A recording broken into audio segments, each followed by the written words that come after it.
17-ci bexatarlik işençisi. Abdori Doktor Erkin Sıdıq. Huquq tushliq tasmaya hargizmi o'ziga bo'lgan ishonchsizlikni to'liqlay olmaydi.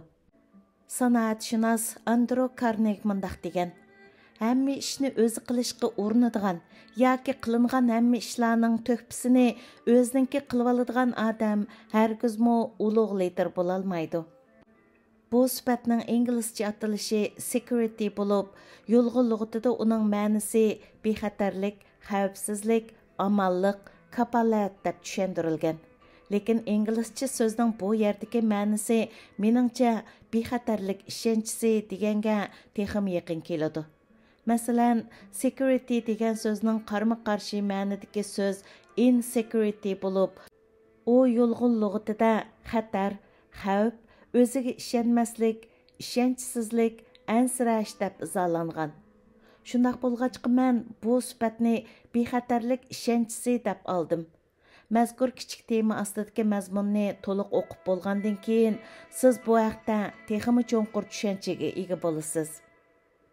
Hozirgacha o'tgan ulug' liderlarning hammasi o'zi yoki o'zining aqidasi ustida qilchilikmi gumon qilmaydiganlardan bo'lib, shuning natijasida o'zlarining liderlik o'rni haqida mutlaq bexatarlik ishonchisiga ega bo'lgan.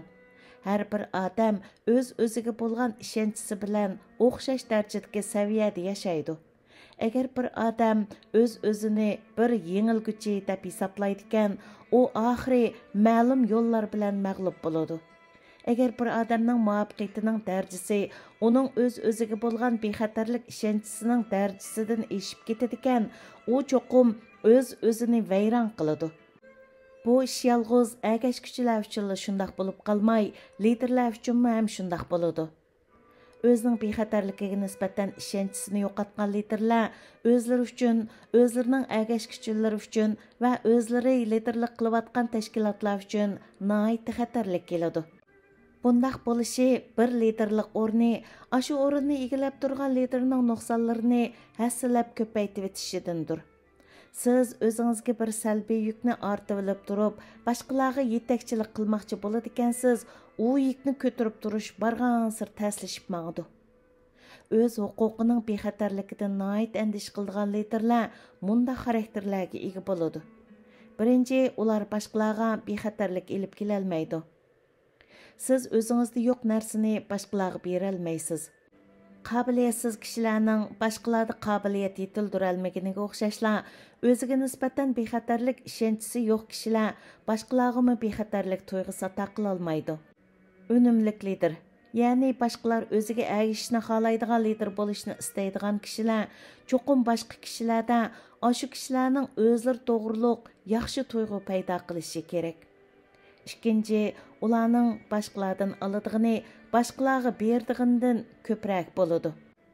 O'z huquqining bexatarligidan nihoyat andish qilgan kishilar to'xtovsiz holda o'zi qilayotgan ishlarni boshqalarga tasdiqlatish, e'tirof qildirish va yaxshi ko'rgizishga urinadi. Ashundaq sabablar tufaylidan ular butun zehniy kuchini faqat o'zlariga bexatarlik tepishga qartib, boshqalarga bexatarlik elib kelish bilan kor bo'lmaydi. Ular asosan faqat boshqalardan oladigan kishilar bo'lib, hargizmi boshqalarga beradigan kishilar bo'la olmaydi. Shuning bilan hargizmi yaxshi liderlardan bo'la olmaydi. Uchinchi, ular davomliq o'zlarining eng yaxshi odamlarini besib, cheklab turdi.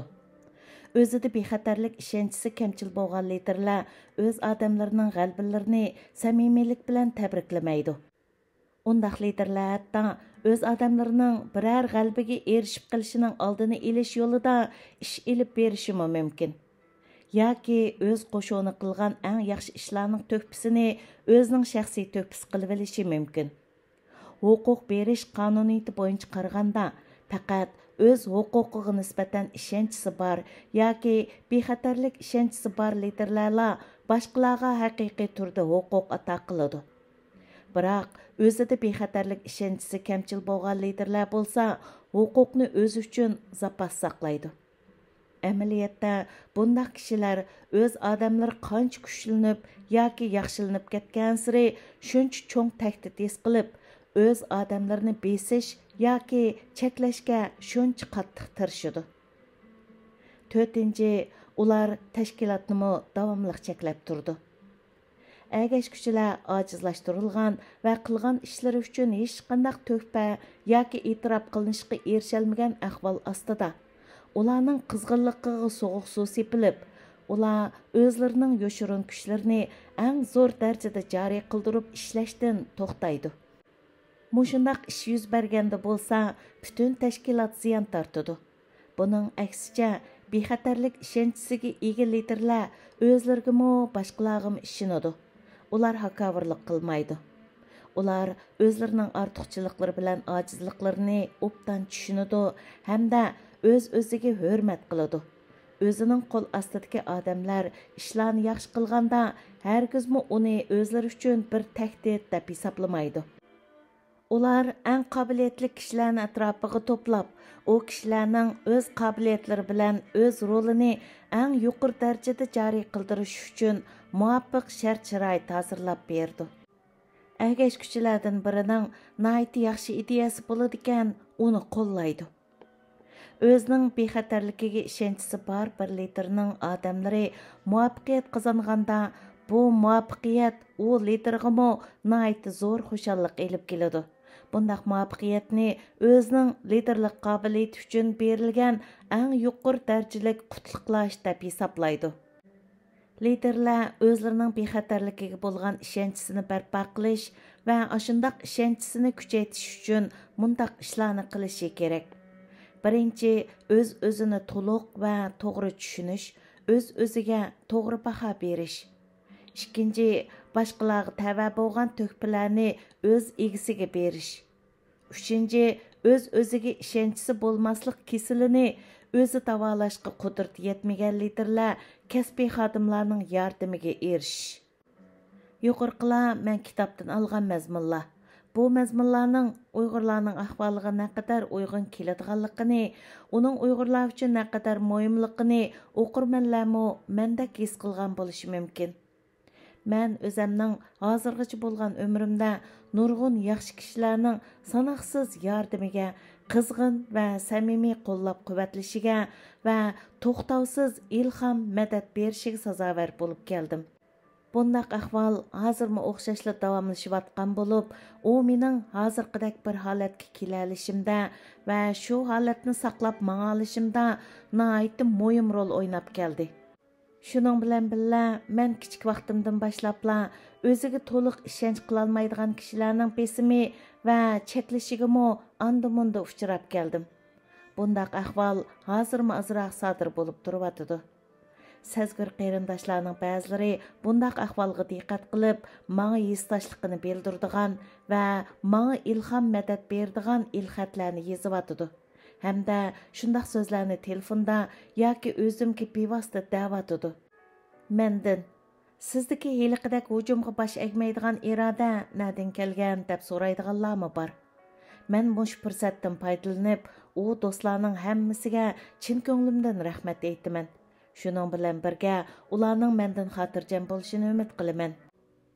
Men o'ziga, o'z aqidasiga, o'zi tutgan yo'lga yoki o'zi qilayotgan ishlarga nihoyatda cho'nqur ishonchisi va mas'uliyatchanligi bor bir insonman.